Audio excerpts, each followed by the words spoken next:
રાત્રિના સમયે national highway પર ચપ્પુની અણીએ લૂંટ કરનાર ગેંગને છાણી પોલીસે લૂંટારૂ ગેંગને ઝડપી પાડી હતી તેમજ વિવિધ ગુના ડિટેક્ટ કરવામાં આવ્યા। વડોદરા શહેરના national highway number 48 GSFC service road ઉપર એક ટ્રક ચાલકે મોપેડ ચાલકોએ રોકી એક્સિડન્ટ કરકે ક્यों ભાગા તેમ કહી બંને ડ્રાઈવરોને લૂંટારૂએ ચપ્પુ બતાવી રોકડ રકમ અને સરસામાનની ચોરી કરી લૂંટારુઓ ભાગી છૂટ્યા હતા। બનાવ સંદર્ભે છાણી પોલીસે ગુનો ડિટેક્ટ કરવા માટે અલગ અલગ ટીમ બનાવી હાઈવે પર આવેલા સીસીટીવી ફૂટેજ અને ટેકનિકલ તેમજ હ્યુમન સોર્સ દ્વારા લૂંટારુઓ ગેંગને ઝડપી પાડ્યા હતા। તેઓ પાસેથી લૂંટ કરેલ મુદ્દામાલ રિકવર કરવામાં આવ્યો છે તેમજ વિવિધ પોલીસ મથકના ગુના પણ ડિટેક્ટ કરવામાં આવ્યા હતા। હાલ આરોપીની સઘન પૂછપરછ કરવામાં આવી રહી છે।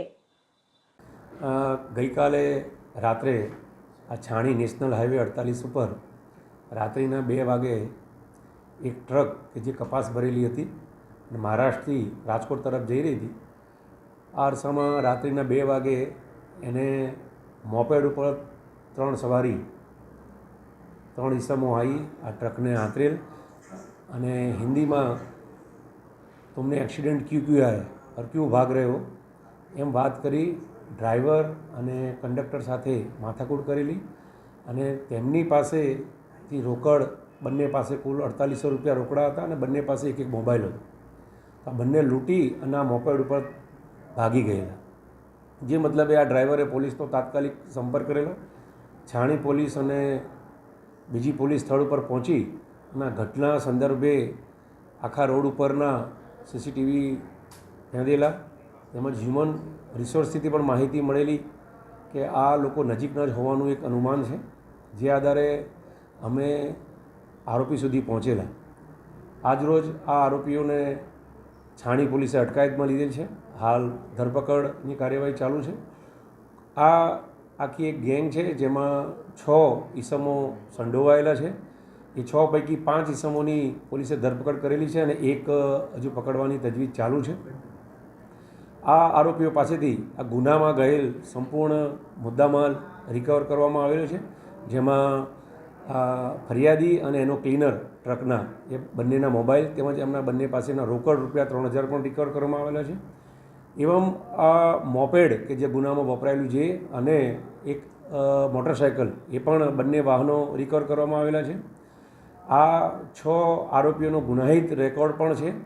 એ શહેરના રાવપુરા, ગોરવા, બાપોદ, સમા જેવા પોલીસ સ્ટેશનોમાં અગાઉ પકડાયેલા છે અને આ જ એમની એમો રહેલી છે કે હાઈવે ઉપર એકલ દોકલ જતા લોકોને તેમજ ટ્રકને આતરી અને કોઈપણ કારણસર એમને રોકી અને એમની પાસે જે પણ કંઈ રોકડ રકમ મળે કે મોબાઈલ મળે એ લૂંટી લેતા હતા।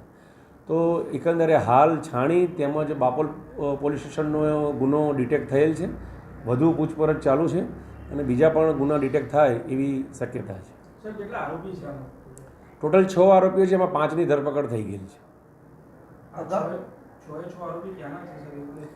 હા, 6 આરોપી વડોદરા શહેરના જ આરોપી છે અને અગાઉ ભૂતકાળમાં પણ એમનો ગુનાહિત રેકોર્ડ રહેલો છે। આરોપીઓ પાસે કોઈ હથિયાર મળી આવે છે? આરોપી પાસેથી એણે ગુનામાં ફરિયાદી સાક્ષીને ગભરાવવા માટે ચપ્પુ હતું, એ ચપ્પુને બી પોલીસે કબજે કરેલ છે અને આ સિવાય બી એ આમનું મૂળ વતન અમુક આરોપી લુણાવાડાના બી છે, બહારના બી છે, પણ મૂળ વડોદરા એ રોકાયેલા છે। હા, એમની એમો જ આ પ્રકારની હતી કે મધ્યરાત્રિનો સમય એ પસંદ કરતા અને એકલ લોકલ જે લોકો જતા હોય મોટરસાઇકલ પર કે ટ્રકમાં તો રોડ રસ્તાનો લાભ લઈ અને આવી એમોથી એ ગુનો આચરતા હતા। વડોદરા હાઈવે સિવાય અન્ય કોઈ સિટીના હાઈવેમાં આ લોકો ગુનાહિત ઇતિહાસ? ના, એમનું હાલ આ 2 ગુના ડિટેક્ટ થયેલા છે, કારણ કે એમનું કાર્યક્ષેત્ર વડોદરાનું આ હાઈવે હોવાનું જણાય છે। ભૂતકાળમાં પણ જે ગુના જે છે એ પણ આપણા વડોદરા શહેરના જ રજીસ્ટર થયેલા અને એ ડિટેક્ટ થયેલા છે।